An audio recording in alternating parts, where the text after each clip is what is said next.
Hello everyone, this is Bodhi, and welcome back to another episode on the Cornerstone SMP.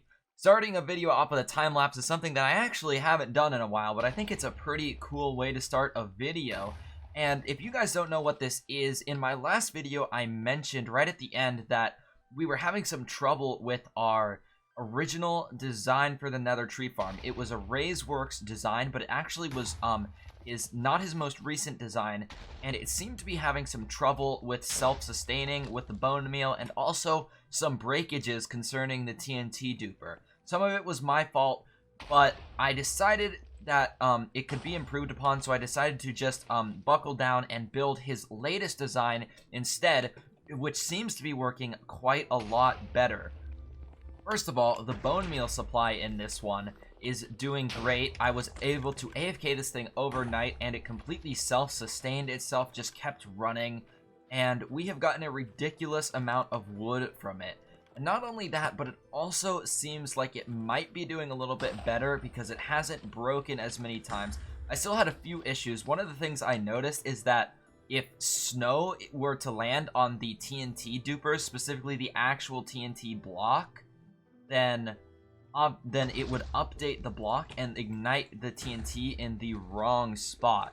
So we put a little bit of a roof over the spots that needed one, as you can see right there, to stop the snow from falling on it, and this thing seems to be working perfectly. So let's check out what we got. We have like a ton of chests-fulls. Well, we have like 2.5, but for logs, that's pretty good. And we're going to be putting this stuff to good use today. We also decided to collect the shroom lights, but we might need to put those back into the farm to help it gain more bone meal. I'm not entirely sure yet, but still, that's a lot of resources. And if we want to switch the farm over to getting the warped wood instead, then we definitely can. That's what that chest is for. Also, while we were AFK at this thing, we were also able to AFK at the ice farm. Just turned an auto clicker on, and we got an absolute ton of ice, which is super cool because we're also going to be putting that to good use today. We are going to be working on more of the nether hub design, and the tunnels that expand out from it are going to be using nether wood and also blue ice for the pathways. Let's try to not get caught by that zombie there. But anyways, with that being said, why don't we go ahead and head over to the nether hub and just get things started today. Before we get started on the nether hub, I wanted to come over to the shopping district and check my profits, but there was also one more thing I wanted to mention and get your guys' opinion on.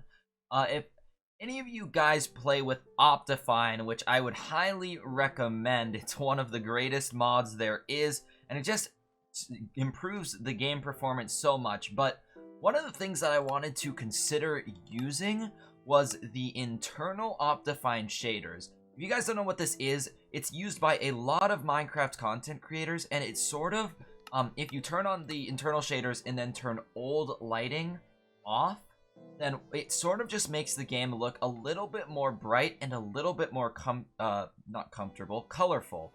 And so I'm gonna play with them on in today's episode, and I want you guys to let me know what you think of them. I think I might consider turning them on because a lot of people use them, and I think it might just give the videos like a better looking feel. So we'll see how it goes. But basically, let's do a comparison.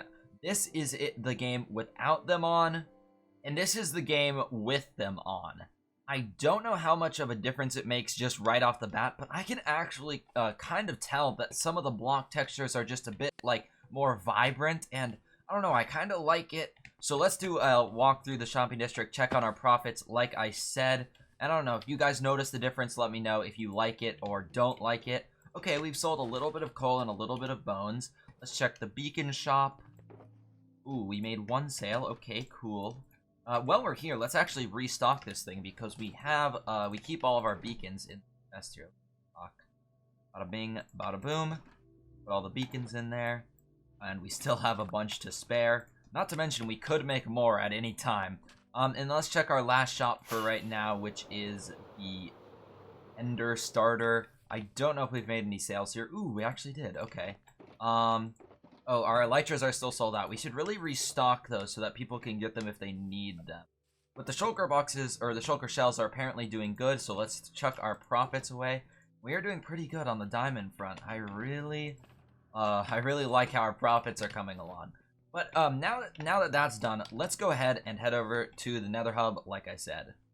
Okay, guys, pardon the annoying ghast noises as we're here in the Nether, but I didn't show you guys this in the last episode. I actually came in here on a stream and used some of our warped wood, our quartz, and our ice to build one of the first Nether tunnels, and we're gonna have a similar design going in each of the directions.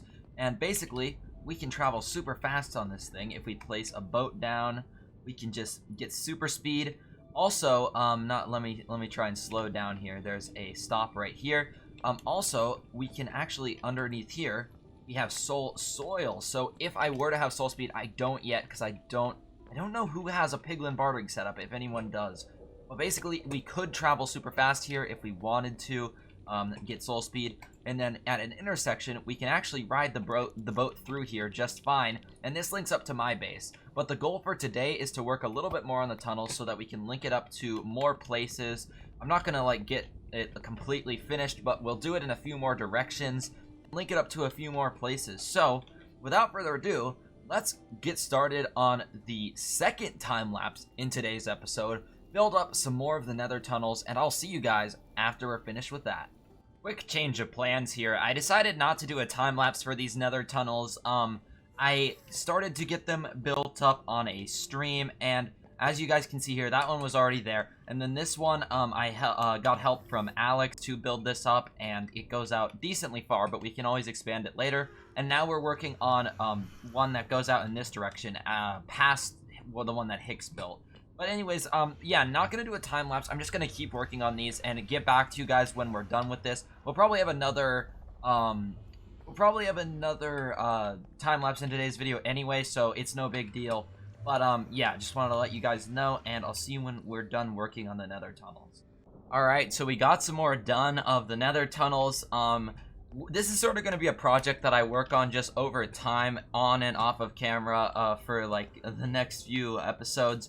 So we had this one already, we had that one, but this time we were able to get this in, and I was able to offer Hicks some beacons, and he allowed us to make the normal Nether tunnel design so that it fit with the rest of them, which is really great. And now we can take a boat this way, and then we have these little stopping points. This goes to Hicks base if we keep going.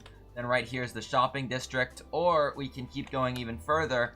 And I made this one. This one's probably the longest one I've made so far. So, it goes out quite far. Oh, looks like someone left a boat here. But anyway, that's going to be to the Winter Wonderland, which we're going to be going to in a second here. But I didn't make the tunnel design for this one yet, because I'm going to use a different design to go to there than the, Crimson Wood one. And then we have, I think, someone's portal over here. So I had it go all the way down this way. But anyway, I also finally got soul speed. Alex sold me a book, so now we can take full advantage of the tunnels so that we can either fly through them, take the boat, or we can get the soul speed if we want. But anyways, let's head off to the Winter Wonderland now, as that's where we're going to be working for the rest of today's episode. Over at the Winter Wonderland now, and nothing major has changed. This is our cabin we built in the last episode. It looks like it got some snow on it, which is good. Fits in a little bit better now.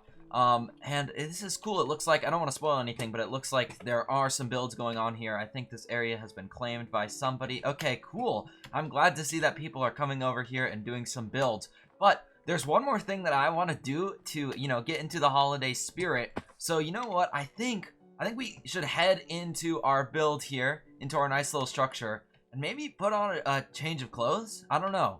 What do you guys think? Because I'm just wearing a hoodie. It's a little bit cold over here. We might need something a little bit better.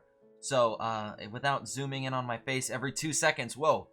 Let's go ahead and change our look a little bit. All right, that's a lot better. Check out this skin, guys. I think it's super cool, and I want to give a shout out to a friend of mine and a loyal viewer of the channel, Eccentric Onion, for making this skin for me. He actually is the one who made my newer skin that I've been using on this server, but he also changed it up a little bit and added some additions for the holiday season. So I think this skin fits in really nicely as we're walking around the Winter Wonderland here. And I'm gonna keep it on for like a month or two during the holidays, and I really like how it looks. He's a lot better at making skins than I am, because I probably wouldn't have done this good of a job. So, with that being said, though, now that we are in the mood for this, let's go ahead and expand our winter village here. I have some ideas for more structures to put in, so let's hop into a time lapse. I hope you guys enjoy, and I'll see you after we've done some building.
Okay, end of the time lapse, and we are back with some new structures in the Winter Wonderland. I am super happy with these builds. Obviously we had that one, and then we came in here, planned some more structures, and built them up. This one with the tower looks super cool, and I like the red roof. And then we also built this one back here. Both of these buildings could use some detail, like we should throw some leaves in there, like we have over here, maybe some potted plants, stuff like that. Because right now they're kind of plain, and obviously they don't have interiors, so, but that's not something that I do for all of my builds. I'm not a huge fan of doing interiors on every build, but anyway, I like how it came together, and I'm just realizing now that I never gave this one a chimney. I gotta do that. Like, obviously they have to have a chimney, right? It kind of completes it. But yeah, let me know what you think of this area. I think it's looking absolutely fantastic. Obviously, the red roof is like super saturated and the green roof isn't, but I think that the mix sort of goes nicely together. I like it. I really like it. Gotta add like some pathways in here soon. I don't know. I'm excited to just get more things done and work more on the server in the next episode. But that's gonna have to be it for today's episode, because we have done a lot today. First, we did the nether tree farm. We worked on some nether tunnels, and finally, we got this done, and it's looking fantastic. So there we go. But yeah, so let me know what you guys thought of the builds in today's episode. Leave a like if you did enjoy, and subscribe if you want to see more Cornerstone content coming soon. Oh, and one other thing, another shameless plug to my Twitch channel. I wanted to share with you guys over here on YouTube that my Twitch channel just got 50 followers, which means that I hit affiliate. And that means that my Twitch channel can now have subscribers. So I'm not expecting that many, or if any of you guys want to go subscribe over there, you have the option to, right? But yeah, just if you want to check out the Twitch channel, link will be in the description as always. Very excited that we hit that milestone on the channel over there. And the YouTube channel is going great as well, so I'm really happy with that. But without further ado, guys, this has been Bodhi. Good episode today, and I will go ahead and see you all in the next one.